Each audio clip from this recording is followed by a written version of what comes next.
Hello students and welcome to this lecture series of Basics of Ayurveda. In this first lecture of this lecture series, I am going to discuss on the most basic concept of Ayurveda, that is Sharir Upakram. How the Sharir is formed, how the Sharir is developed according to Ayurveda, and how we can understand it with a slight correlation with the modern science is what we are going to discuss in this lecture. Starting with the definition of sharir. Definition देखने से पहले it is needed कि हम निरुक्ति को पहले देखें। चक्रपाणी टीका में शरीर की निरुक्ति आई है जिसमें कहा गया है शीरियते अनेनम इति शरीरम। इस श्लोक का मतलब होता है that which undergoes continuous decay और destruction is called as body और शरीर।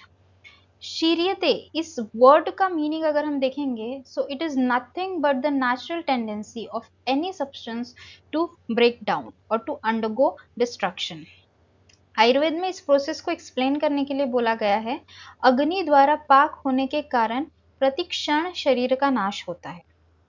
अग्नि द्वारा पाक होना ये क्या प्रोसेस है, वॉट इज दिस एग्जैक्टली? सो हम इसे मेटाबॉलिज्म प्रोसेस के साथ समझ सकते हैं। जैसे कि हमारी बॉडी कंटिन्यू मेटाबॉलिज्म प्रोसेस के अंडर जाती है, कंटिन्यू मेटाबॉलिज्म होते रहता है, पुराने सेल्स डिस्ट्रॉय होकर नए सेल्स बनते रहते हैं। It is nothing but the अग्नि द्वारा पाक क्रिया। इसी चीज को अगर मॉडर्न साइंस के साथ कोरिलेट करेंगे तो सेल का कंसेप्ट ही आ जाता है that our body is made up of cells, lots and lots of cells, and cells are continuously dying and being replaced. Every second millions of cell die and new ones are born. ये जो process है it is nothing but the shiryate that we have seen earlier. और एक factor आ जाता है जो इस श्लोक को और अच्छे से एक्सप्लेन करता है, वो है एजिंग फैक्टर। हमें पता है एजिंग के साथ साथ भी सेल्स का डिस्ट्रक्शन और डीके होना ये नॉर्मल हो जाता है। Next will see the definition जो कि चरक शारीर में आई हुई है। तत्र शरीरम नामम चेतना अधिष्ठान भूतम पंचमहाभूत विकारम समुदायात्मकम समयोगवाही। आचार्य चरक के इस श्लोक को अगर हम सिंपल लैंग्वेज में समझेंगे तो वो ये है कि आचार्य ने कहा है शरीर वो है जिसमें चेतना का अधिष्ठान होता है, पंच महाभूत होते हैं, षोडश विकार, दिस विकार इज नोन एज षोडश विकार। बॉडी में 16 टाइप्स ऑफ विकार प्रेजेंट होते हैं और इन सारे चीजों का दैट इज चेतना, पंचमहाभूत और षोडश विकार, इनका समुदाय जिसमें होता है और वी कैन से कलेक्शन जिसमें होता है उसे शरीर कहा गया है। अलोंग विद दैट समयोगवाही कहा गया है शरीर को। समयोगवाही ये शरीर की फिजियोलॉजिकल प्रोसेस है, इसे भी हम डिटेल में आगे समझेंगे। अब ये सारे फैक्टर्स को हम वन बाय वन देखेंगे। सबसे पहले आ जाता है चेतना। शरीर को चेतना का अधिष्ठान कहा गया है, बट चेतना क्या है, कैसे समझेंगे हम चेतना को? चक्रपाणी टीका में श्लोक आया हुआ है जिसमें उन्होंने बताया है कि चेतना आधारः समनस्क आत्मा गृह्यते। चेतना का आधार समनस्क, दैट मीन्स अलोंग विथ मन। चेतना अलोंग विथ मन इज नोन एज आत्मा, ऐसे बोला गया है। सो व्हाट इज चेतना? चेतना को हम समझेंगे by the term consciousness. What is consciousness? Consciousness is a state of being aware and being able to think of oneself and the environment. ये सारे ब्रेन बेस्ड फंक्शन है। ये सारी जो चीजें हैं ये हमारी ब्रेन की एक्टिविटीज होती है। कॉन्शियस रहना is also our brain activity. दूसरा एक कंसेप्ट आ जाएगा मन। मन को हम माइंड के साथ समझ सकते हैं। मन इज द माइंड और the function of the brain. क्या होते हैं माइंड के function? Mind is not a single organ that we know. It is a collection of mental processes such as thinking, perception, memory, emotion and attention etc. ये सारी चीजें regulate होती है by the mind and it is also a function of brain. So चेतना, मन, इन दोनों चीजों को समझने के लिए हम सीधा सीधा ब्रेन एक्टिविटी समझ सकते हैं कि जहाँ पे ब्रेन एक्टिविटी प्रेजेंट है उसी स्टेट को हम लिविंग स्टेट कहेंगे, वही होता है लिविंग बीइंग। सो इसीलिए चेतना का अधिष्ठान ये शरीर में बताया गया है। सेकेंड पॉइंट आया है पंच महाभूत। Again a very broad concept in Ayurveda. इसमें अष्टांग संग्रह में श्लोक आया हुआ है अबाउट द पंचमहाभूत। इसमें कहा गया इह ही द्रव्यम पंचमहाभूतात्मकम तस्य अधिष्ठानम पृथ्वी योनिर उदकम ख अनिल अनलः समवाय त्रिवृत्ति विशेषम। इस श्लोक का मतलब देखेंगे सिंपल लैंग्वेज में, इह ही द्रव्यम पंचमहाभूतात्मकम। इह ही द्रव्यम मतलब इस वर्ल्ड में या इस यूनिवर्स में जितने भी सब्सटेंसेस है they are all made up of panchamahabhuta. ये कंसेप्ट आयुर्वेद में आया हुआ है। पंचमहाभूत कौन से हैं? तो सबसे पहले तस्य अधिष्ठान पृथ्वी। पृथ्वी ये अधिष्ठान होता है सारे द्रव्यों का, दैट मीन्स द बेस और प्रमुख आधार पृथ्वी महाभूत को बताया गया है। दूसरी चीज आ जाती है योनिर उदकम। उदक मतलब आप महाभूत, और आप महाभूत को योनि कहा गया है। योनि मतलब जिससे डेवलप्ड होता है। सो आप महाभूत और जल महाभूत को सारे द्रव्य की उत्पत्ति का कारण बताया गया है। इस चीज को भी हम अच्छे से समझेंगे। बाकी जो 3 महाभूत है वो है ख, that means Akash, Anil that means वायु, और अनल दैट मीन्स अग्नि महाभूत। और इन पांचों महाभूत का समवाय होता है तब जाके कोई द्रव्य फॉर्म होता है या कोई सब्सटेंस फॉर्म होता है। बट जो सारे सब्सटेंस है वो सारे एक फॉर्म में तो नहीं होते। हमें पता है कि अलग अलग फॉर्म के अलग अलग सब्सटेंस होते हैं, बट आयुर्वेद में ये बताया गया है दैट सारे सब्सटेंस में जितने भी सब्सटेंस है including living beings, non living beings, everything is made up of pancha mahabhuta. But कैसे सारे स्ट्रक्चर्स, कोई लिक्विड स्टेट में होता है, कोई सॉलिड स्टेट में होता है, ये सारे स्ट्रक्चर्स को हम कैसे समझेंगे?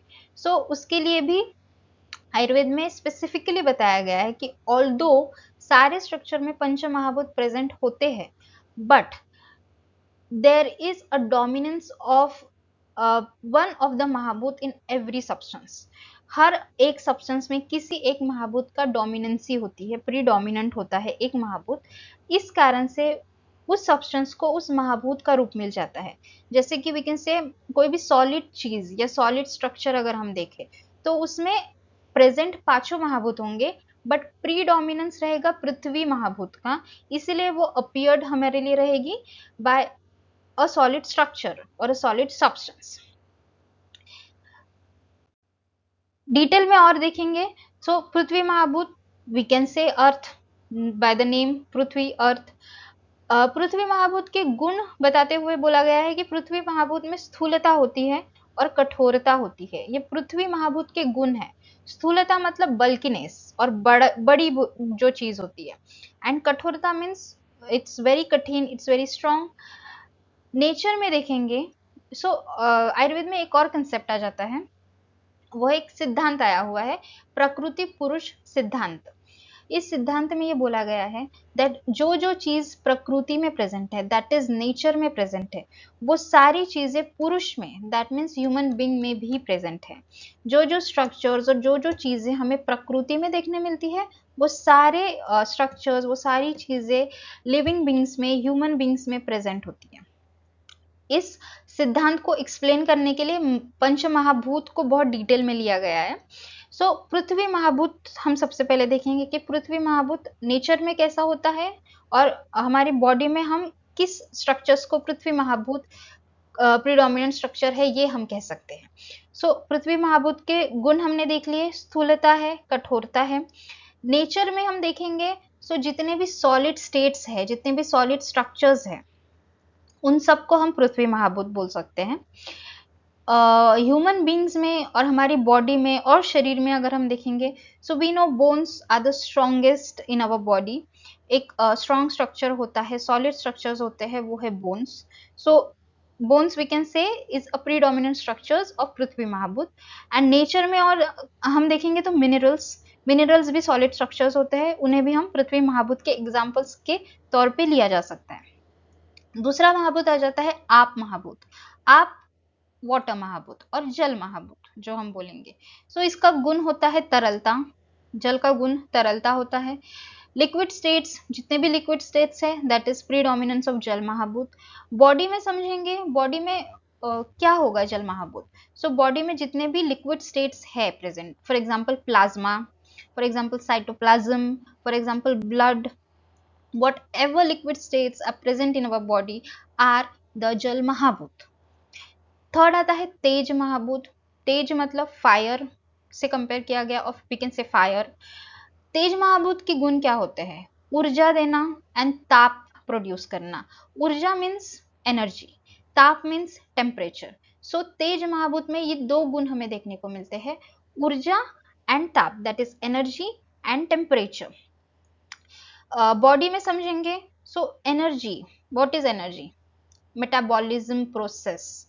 मेटाबॉलिज्म के लिए टेम्परेचर की नीड होती है, मेटाबॉलिज्म के लिए एनर्जी की नीड होती है, अग्नि की नीड होती है. सो दिस इज अग्नि महाभूत. जो मेटाबॉलिज्म प्रोसेस होता है इज ड्रिवन बाय अग्नि. एंजाइम्स जितने प्रेजेंट होते हैं हमारी बॉडी में, दैट इज ऑल्सो अग्नि महाभूत. एटीपी, इट इज ऑल्सो अग्नि महाभूत. फोर्थ महाभूत आ जाता है वायु महाभूत. वायु मीन्स एयर. नेचर में देखेंगे, सो नेचर में जो एयर प्रेजेंट है उसे हम वायु महाभूत बोलेंगे. बट बॉडी में क्या बोलेंगे? It is the gaseous exchange that is present in our body.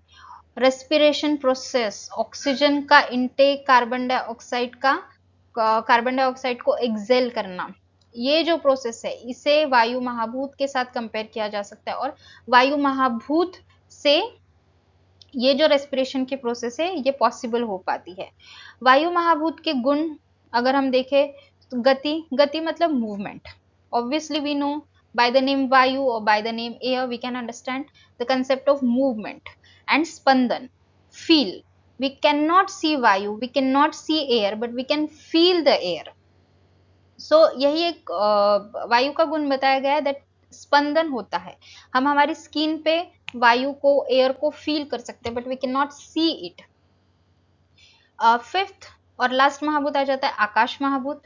Akash mahabhuta is nothing but the spaces that is present anywhere everywhere.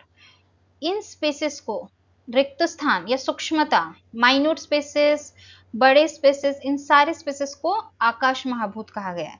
हमारे बॉडी में भी जितने भी स्पेस प्रेजेंट है, ख जिसे बोला गया है, वो सारे आकाश महाभूत के कारण है. It is the spaces atomic, molecular and cellular levels.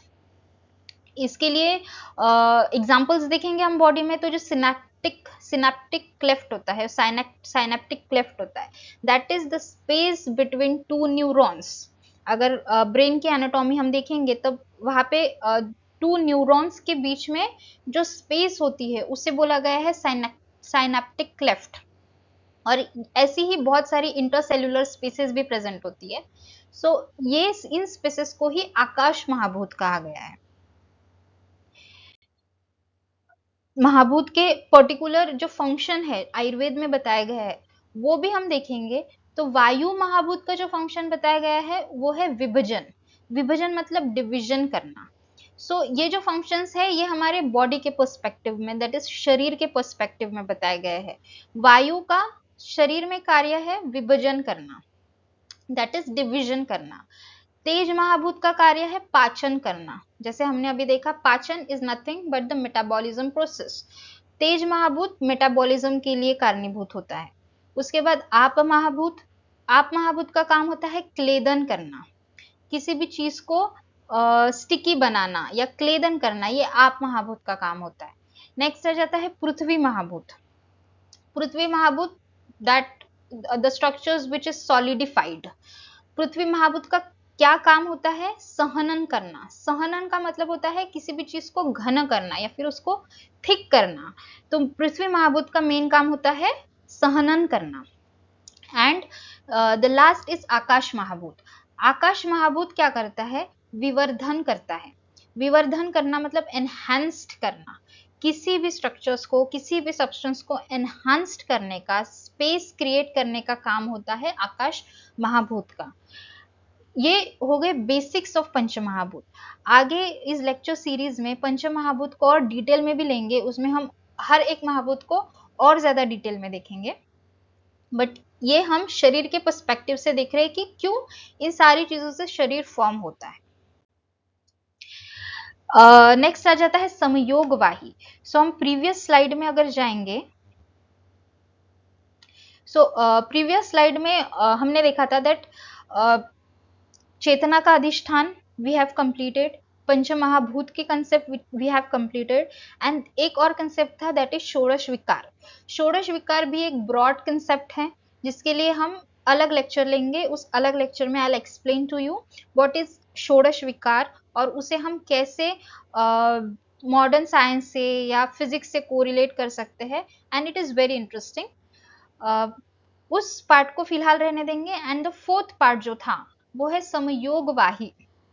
समयोगवाही इस शब्द का अर्थ ये होता है कि समयोग वहन होता है शरीर में। सारी क्रियाओं का, जितनी भी शरीर की क्रिया बताई है आयुर्वेद में, उसका प्रॉपर तरीके से फंक्शन होना, सारी नॉर्मल शरीर क्रिया का प्रॉपर तरीके से फंक्शन होना और शरीर को हेल्दी स्टेट में रखना, ये जो प्रोसेस होती है इसे बोला गया है समयोगवाही। इसे हम आयुर्वेद के साथ कैसे समझेंगे, सॉरी मॉडर्न के साथ कैसे समझेंगे। So everyone knows the concept of homeostasis. सबने पढ़ा है 11th 12th में 10th में सबने पढ़ा है what is homeostasis. So homeostasis के कंसेप्ट को हम समयोगवाही के साथ कंपेयर किया जा सकता है। सबसे पहले समयोगवाही में क्या चीजें आती है, इसमें बोला गया है त्रिदोष, सप्तधातु, त्रिमल और अग्नि, इन सब का प्रॉपर तरीके से फंक्शन होना।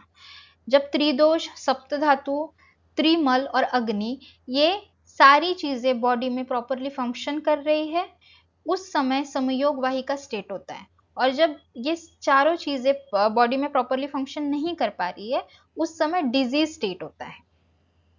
पहले हमें ये समझना पड़ेगा कि what is tridosha, what is saptadhatu, what is mala. Again बहुत ब्रॉड कंसेप्ट है, इसके लिए अलग लेक्चर्स आई विल अपलोड। सबसे पहले हम बेसिक्स देख लेते हैं।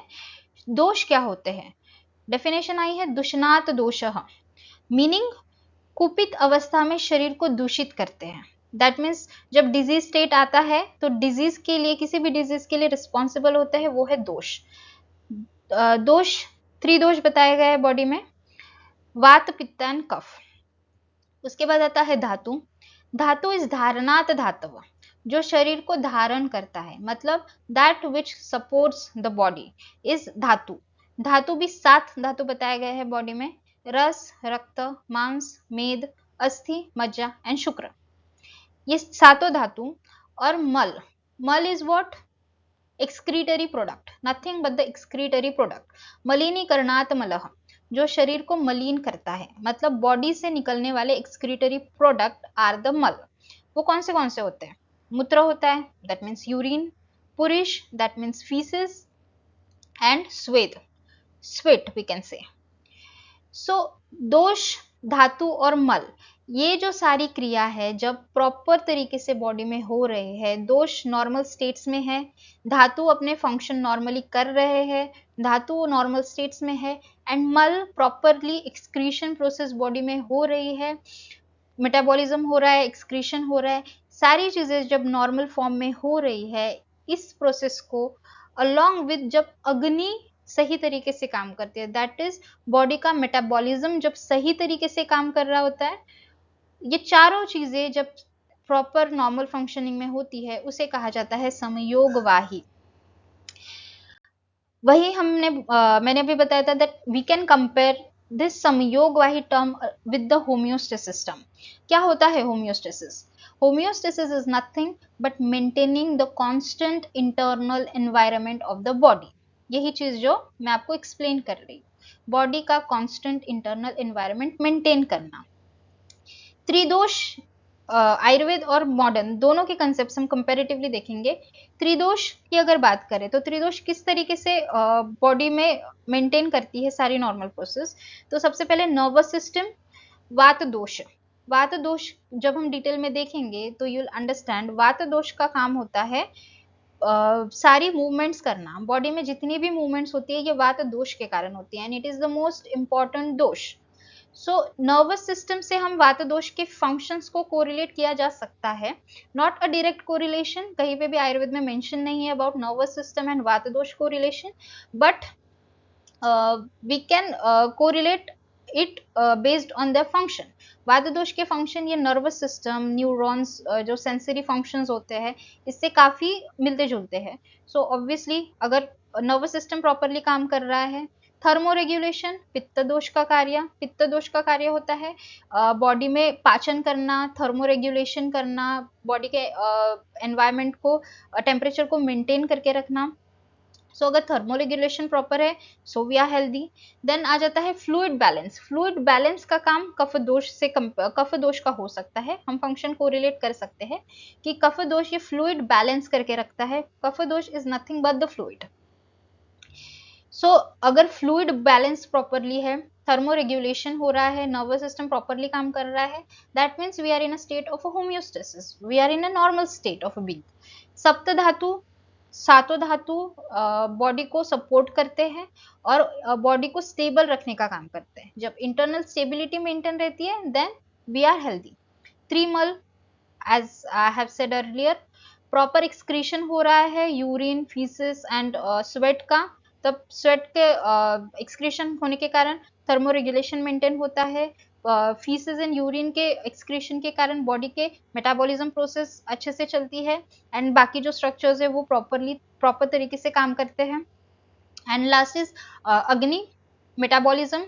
Agni is nothing but the metabolism energy or metabolism process, and hormonal regulation is also assessed by Agni.